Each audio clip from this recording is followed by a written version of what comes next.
Assalamualaikum warahmatullahi wabarakatuh. Nama saya Iksan Yafi Maulana, mahasiswa jurusan Hubungan Internasional Universitas Andalas Angkatan 18.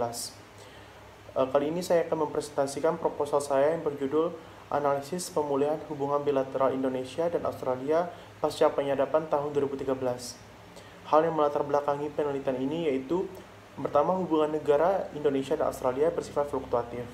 Karena hubungan ini sering mengalami kondisi pasang surut seiring dengan kondisi politik yang sedang terjadi, sehingga dapat menyebabkan perubahan secara signifikan.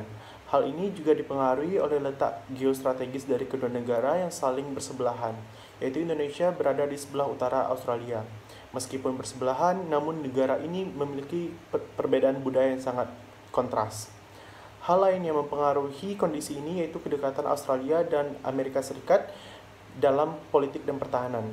Amerika Serikat melalui Badan Keamanan Nasional Amerika Serikat yaitu National Security Agency (NSA) bersama Direktorat Sandi Pertahanan Australia atau Australian Signal Directorate memata-matai Konferensi Perubahan Iklim PBB di Bali pada tahun 2007 untuk mengetahui bagaimana struktur jaringan komunikasi pertahanan Indonesia. Hal ini juga sebagai salah satu contoh bahwa kondisi hubungan bilateral Indonesia dan Australia ini memang benar-benar sering mengalami kondisi pasang surut. Penyadapan setidaknya telah dianggap sebagai alat yang ampuh bagi Australia dan bagi negara lainnya untuk diharapkan mampu menguak atau setidaknya membuka tabir akan adanya kejahatan yang terorganisir, dan juga menurut beberapa kalangan dapat mencegah adanya kejahatan terhadap keamanan nasional. Namun penyadapan juga digunakan oleh pihak-pihak tertentu untuk hal-hal negatif yang berpotensi untuk merugikan pihak lainnya. Bahkan dalam perkembangannya, yang disadap bukan hanya informasi terkait kepentingan pribadi perorangan, namun juga informasi-informasi rahasia sebuah negara. Sehingga puncaknya pada tahun 2013, penyadapan yang dilakukan oleh Badan Intelijen Australia terhadap Presiden Susilo Bambang Yudhoyono atau SBY bersama dengan istrinya dan 7 pejabat lainnya melalui telepon genggamnya terkuak ketika mantan kontraktor dari NSA yaitu Edward Joseph Snowden yang secara sengaja membocorkan dokumen rahasia milik NSA yang berisikan daftar nama pejabat di Indonesia yang menjadi sasaran penyadapan. Sebagai respon terhadap adanya penyadapan tersebut, pemerintah Indonesia melakukan protes dengan menghentikan semua kerjasama bilateral untuk sementara waktu, dan Presiden menginstruksikan untuk memanggil pulang atau persona non grata Duta Besar Indonesia untuk Australia, Najib Rifat Kusuma, serta Duta Besar Australia untuk Indonesia, Greg Moriarty, untuk dimintai keterangan terkait kasus yang terjadi. Sesuai dengan instruksi Presiden tersebut untuk menghentikan sementara dan mengkaji ulang semua hubungan bilateral dengan Australia, Kementerian Pertahanan Indonesia juga kemudian memutuskan setidaknya 3 kerjasama di bidang politik dan militer seperti pertukaran informasi intelijen terkait pencegahan aksi terorisme, kerjasama patroli laut dalam penanganan para pencari suaka menuju Australia, dan pelatihan bersama militer Indonesia dan Australia. Selain pemberhentian kerjasama di bidang militer dan politik, pemerintah mengkaji ulang kerjasama di bidang ekonomi antara Indonesia dan Australia juga, yang semula kerjasama impor-ekspor sapi berbasis negara atau country-based system menjadi zone-based system agar tidak terikat pada satu negara eksportir saja, yaitu Australia. Meskipun Indonesia berada dalam posisi yang dilukai, namun nyatanya pemulihan hubungan bilateral ini nyatanya lebih dominan dilakukan oleh Indonesia.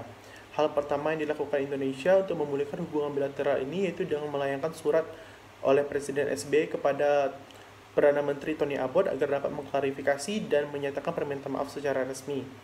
Namun, permintaan ini tidak dipenuhi oleh pemerintahan Australia karena menganggap hal ini merupakan hal yang wajar dan lazim dilakukan oleh negara.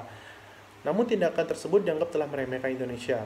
Meskipun mendapatkan kecewaan tersebut, Indonesia nyatanya terus berupaya untuk memulihkan hubungan bilateralnya dengan merespon balasan surat dari Abbott itu dengan 6 respon. Yaitu pertama, Presiden akan menugasi Menteri Luar Negeri Martin Natalegawa untuk mendiskusikan terkait isu-isu yang sensitif termasuk isu penyadapan.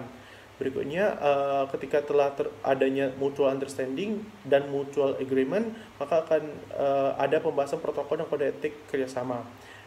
Yang seterusnya akan diperiksa oleh Presiden dan disahkan bersama dengan PM Abbott.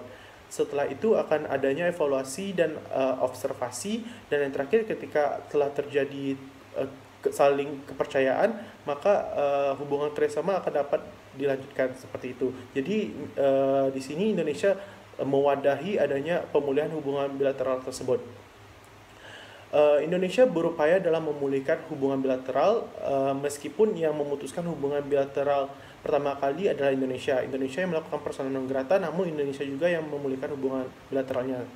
Sehingga muncul anomali bahwa meskipun sampai memulihnya hubungan bilateral antara Indonesia dan Australia tidak ada permintaan maaf secara resmi dari Australia, namun hubungan bilateral antara Indonesia ini memulih ditandai dengan adanya pertemuan kedua kepala pemerintahan, yaitu SBY dan Abbott, yang membahas terkait kerjasama yang lebih efektif. Sehingga diasumsikan adanya hal yang lebih urgensi dibandingkan permintaan maaf dari Australia dan adanya kepentingan Indonesia terhadap Australia, sehingga lebih berinisiatif dalam memulihkan hubungan bilateral. Sehingga disimpulkan dengan pertanyaan penelitian, yaitu apakah kepentingan Indonesia terhadap Australia sehingga memulihkan hubungan bilateral negara tanpa adanya permintaan maaf Australia. Dengan tujuan penelitian yaitu untuk mengetahui kepentingan Indonesia memulihkan hubungan bilateral dengan Australia tanpa terpenuhinya tuntutan Indonesia, yaitu tuntutan untuk Australia meminta maaf secara resmi terkait tindakan penyadapan yang dilakukannya terhadap Indonesia. Adapun manfaat penelitian dari penelitian ini yaitu secara akademis diharapkan dapat membantu memahami kepentingan Indonesia sehingga bersedia memulihkan hubungan bilateral Indonesia dan Australia pasca penyadapan tahun 2013. Secara praktis diharapkan sebagai sumbangsi pemikiran dan pertimbangan untuk penelitian selanjutnya yang sesuai dengan isu yang penulis angkat dalam penelitian ini. Studi pustaka dari penelitian ini yang pertama yaitu tulisan dari Dinar Priska Putri terkait normalisasi hubungan bilateral Georgia-Rusia pasca konflik tahun 2008. Tulisan yang kedua yaitu dari IGD Ananta Kusuma dan Sri Muryantini terkait faktor pendorong pemulihan hubungan antara Amerika Serikat dan Arab Saudi pada masa pemerintahan Presiden Donald Trump. Yang ketiga yaitu tulisan dari Abdullah terkait normalisasi hubungan diplomatik Inggris-Iran tahun 2011 sampai 2015.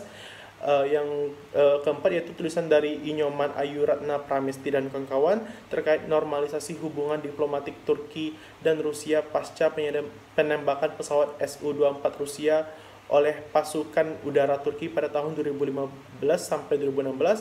Dan yang terakhir adalah tulisan Fitria Frederica Totoda yaitu upaya Amerika Serikat dalam normalisasi hubungan diplomatik dengan Kuba tahun 2016.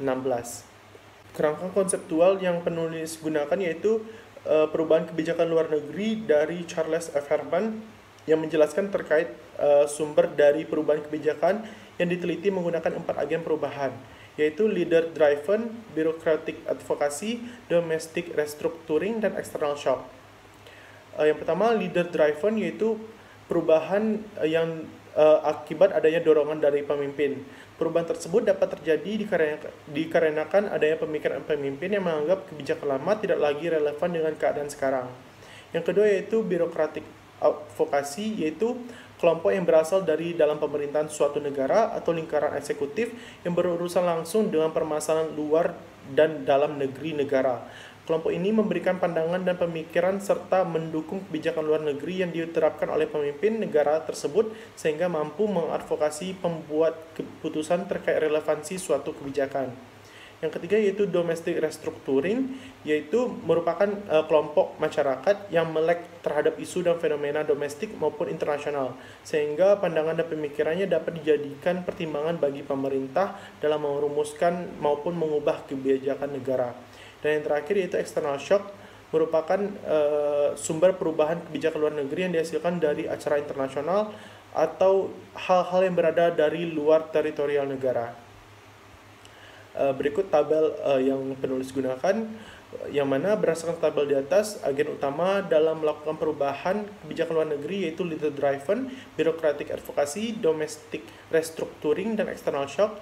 yang mana output yang didapatkan terhadap dorongan-dorongan tersebut adalah proses dalam pengambilan keputusan yang diputuskan oleh pemerintah dan memengaruhi negara dalam melakukan perubahan dalam kebijakan luar negeri negara.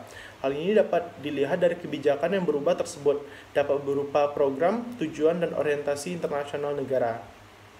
Berikutnya metodologi penelitian, yaitu pendekatan penelitian ini yaitu kualitatif, jenis penelitian yaitu explanative analysis, batasan penelitian yaitu 2013 sampai 2015 karena terkuatnya penyadapan ini pada tahun 2013 dan pemulihannya sampai dengan awal tahun 2015. Unit analisis dari penelitian ini yaitu kepentingan Indonesia, sedangkan unit eksplanasinya yaitu Australia. Sedangkan level analisis merupakan negara, sehingga hubungan dari unit analisis dan unit eksplanasi yaitu korelasionis. Teknik pengumpulan data yaitu studi pustaka dan data sekunder, dan teknik analisis data yaitu reduksi data, penyajian data, kesimpulan, dan verifikasi. Berikutnya sistematika penulisan yaitu bab 1 pendahuluan, bab 2 aksi penyadapan yang dilakukan Australia terhadap Indonesia, bab 3 dampak penyadapan yang dilakukan Australia kepada Indonesia terhadap hubungan bilateral negara, bab 4 analisis kepentingan Indonesia memulihkan hubungan bilateral negara dengan Australia pasca penyadapan tahun 2013, bab 5 penutup yang berisi kesimpulan dan saran. Sekian dari penulis, saya ucapkan terima kasih. Assalamualaikum warahmatullahi wabarakatuh.